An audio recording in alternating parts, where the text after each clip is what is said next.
तो कैसे हैं आप लोग? So guys, my name is Raunak and I am not new to the team. मैं nationalistblogger.com में अपनी टीम के साथ था, but as of now COVID के सिनेरियो में वी अर्थ पे एक आपके लिए कभी भी कंट्रीब्यूशन नहीं रहा है मेरी तरफ से. सो आज हम एक टॉपिक डिस्कस करने वाले हैं इनकम टैक्स के रिगार्डिंग. सो प्रोबेबली आप कहेंगे कि यार भाई, आप who are you to discuss about regarding the income tax.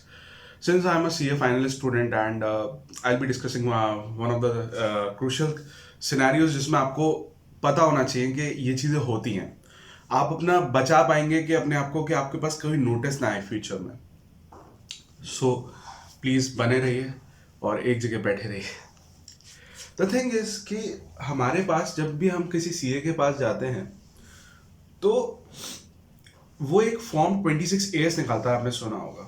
उसके अंदर क्या होता है, आपकी बहुत सारी डिटेल्स होती हैं, लाइक आपका टैक्स डिडक्टेड सोर्स, आपका जो भी आप एडवांस टैक्स पे करते हैं, आपका कोई भी पिछले सालों का रिफंड है, उसमें कितना इंटरेस्ट लगा, क्या चीज़. अब हम उसको पासबुक भी बोलते हैं. It is called a new tax passbook. Why? Since like आपकी जो पासबुक होती है या आपकी बैंक स्टेटमेंट होती है, उसके अंदर भी सारे ट्रांजेक्शन्स रिपोर्ट होते हैं. इसलिए आप जब भी सीए के पास जाते हो, कहता है आपने ये ट्रांजेक्शन किया, आपने ये ट्रांजेक्शन किया. हाउ उसको कैसे पता चलता है? द रीजन मीन उसके अंदर वो एक एक ट्रांजेक्शन कोड होके आता है. सिंस बैंक के सिस्टम रोबस्ट है, उन्होंने जितने भी ट्रांजेक्शन आपने करे हैं वो बाय पोस्ट होते हैं. ₹1 तक का ट्रांजेक्शन पोस्ट होता है, even cashbacks and all. That's why CA को आपका हर चीज पता होता है. Now the thing is why we are calling it called the new tax passbook 26AS. the reason mean 26AS में अब आपको सब कुछ मिलेगा. लाइक अगर कुछ भी ट्रांजेक्शन रिपोर्ट हुए हैं वो सारे के सारे उसमें दिखने वाले हैं. For the purpose of income tax अगर उन्होंने कोई ट्रांजेक्शन रिपोर्ट कर दिया है तो सीए को पता चलेगा कि आपने ऐसा किया. लाइक अब इसलिए हम उसको न्यू टैक्स पासबुक का नाम देते हैं. बिकॉज द थिंग इज कि 26AS में क्या क्या आता है, मैं आपको एक लेमन लैंग्वेज में समझाने की कोशिश करूंगा.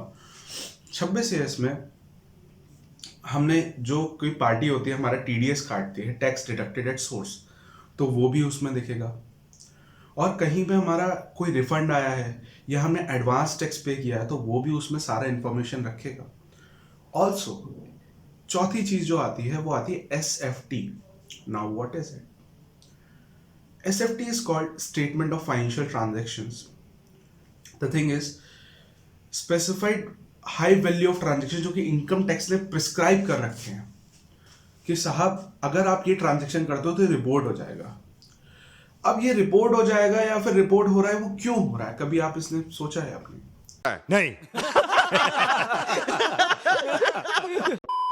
कभी भी आपने देखा होगा अपने चार्टेड अकाउंट कहते हुए कि प्लीज सेविंग अकाउंट्स में 10 लाख रुपए एकदम से डिपॉजिट मत कीजिएगा कैश में. क्यों नहीं कीजिएगा? उसके पीछे की वजह मैं आपको आज बताता हूँ. लाइक होता क्या है, जब आप 10 लाख रुपए जमा करते हैं तो वहां रिपोर्ट हो जाता है.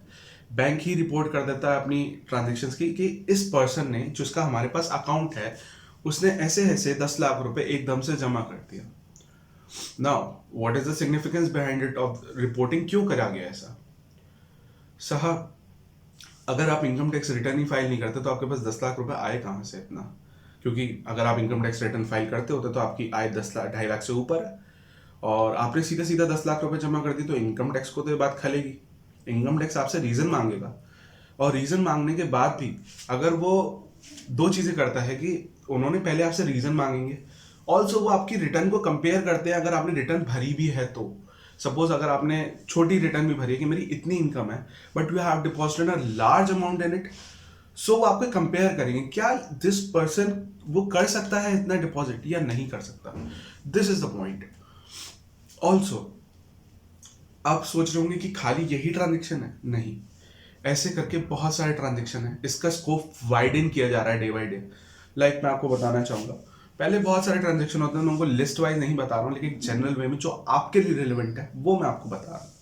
लाइक सबसे पहला आता है, आपने क्रेडिट कार्ड की बात करते हैं तो क्रेडिट कार्ड में अगर आपने कैश में पेमेंट कर दिया 1 लाख से ऊपर तो आपका ट्रांजेक्शन रिपोर्ट हो जाएगा वहां पे. नाउ या फिर आपने किसी एनईएफटी या आईएमपीएस या ऑटो डेबिट के थ्रू 10 लाख से ऊपर आपका क्रेडिट कार्ड का बिल चला गया और आपने पे करा अपने अकाउंट के थ्रू, सेविंग अकाउंट के थ्रू करा, द थिंग इज कि अब वो वहां पे रिपोर्ट हो चुका है। Now department what will do is that कि वो उस ट्रांजेक्शन को देखेंगे कि इस पर्सन की इतनी कैपेबिलिटी है या इस पर्सन की इतनी आय है या इनकम है कि ये इतना 12 लाख रुपए खर्च कर सकता है। और जैसे अगर उन्हें पता चल गया कि आप नहीं कर सकते, आपकी कैपेबिलिटीज नहीं है इतनी, वो आपको एक नोटिस भेजेंगे, please explain the source. If the source is not available, आपको फिर नोटिस, स्क्रूटनीज, बहुत सारी चीजें आगे। This is the point. So मैं आपसे इसलिए रिक्वेस्ट करूंगा कि आप उन ट्रांजेक्शन्स को थोड़ा ध्यान से कीजिए, अननेसेसरली उनमें मत फंसिए, और करना भी है तो किसी प्रोफेशनल की राय को लेते हुए करिए।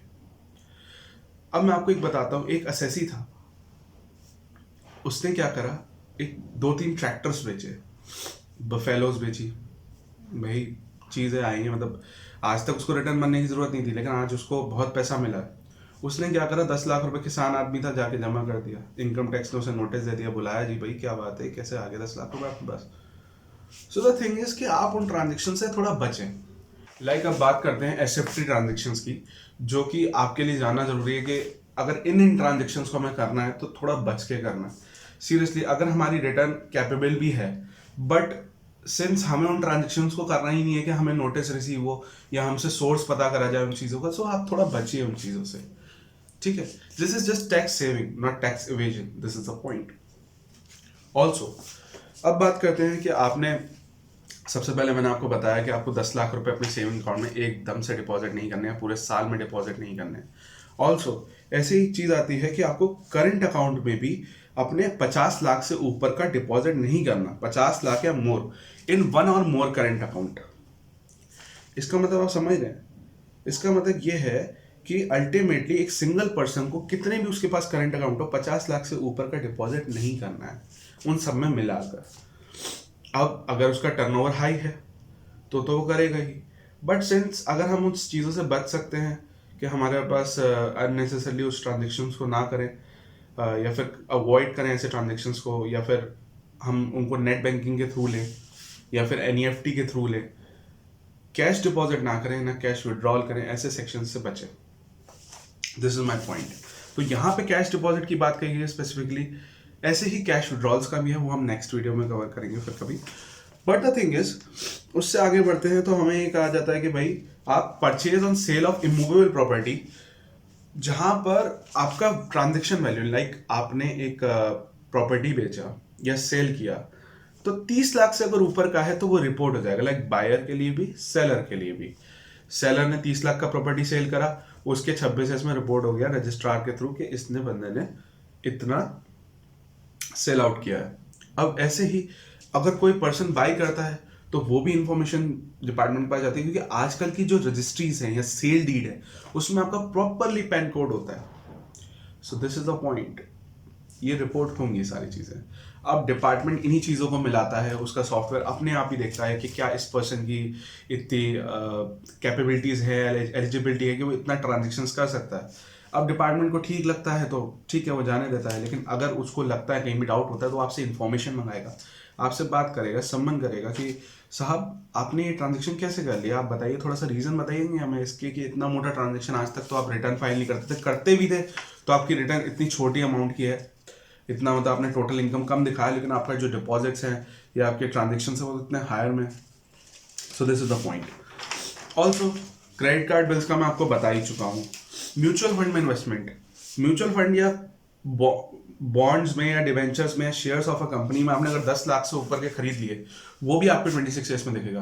दिस इज एविडेंट, आप जब पीछे जाएंगे उसमें 26S में तो एक एसएफटी का कॉलम होता है, उसके अंदर प्रॉपरली दिखता है कि इस बंदे ने कहाँ का इन्वेस्टमेंट किया। Like nowadays belong to the tax professional field, मैं भी जब डील करता हूँ क्लाइंट्स को, तो उसमें साफ साफ दिखता है कि इस पर्सन ने इतना परचेज करा है म्यूचुअल फंड्स का। तो हम कभी कभी क्लाइंट छुपा रहा होता है कि मैंने ट्रांजेक्शन नहीं करा या फिर कुछ भी बताता नहीं है शेयर्स के रिगार्डिंग। झूठ बोलो, बार बार झूठ बोलो। तो हम 26S में एसएफटी को ही देखते हैं कि यार इसमें तो बहुत सारी रिपोर्टिंग आ रही है इसकी परचेज की, अगर परचेज हुई है तो इससे पहले हो सकता है जो उसने पिछले साल परचेज करी होगी वो सेल आउट भी हुई उस साल। So these kind of transaction जो कि एसएससी छुपाना चाहता है टैक्स बचाने के लिए। सो ऐसे ही कुछ ट्रांजेक्शन हैं जिनको अभी तक तो ये नॉर्मल ट्रांजेक्शन थे, मैं आपको बता रहा था। अब इनकम टैक्स ने कुछ और ट्रांजेक्शन ऐड अप किए हैं। लाइक अगर आप अपनी एजुकेशनल फीस या डोनेशन का 1 लाख रुपए से ज़्यादा का पेमेंट करते हैं तो वो भी आ जाएगा इसके दायरे में एसएफटी की रिपोर्टिंग में।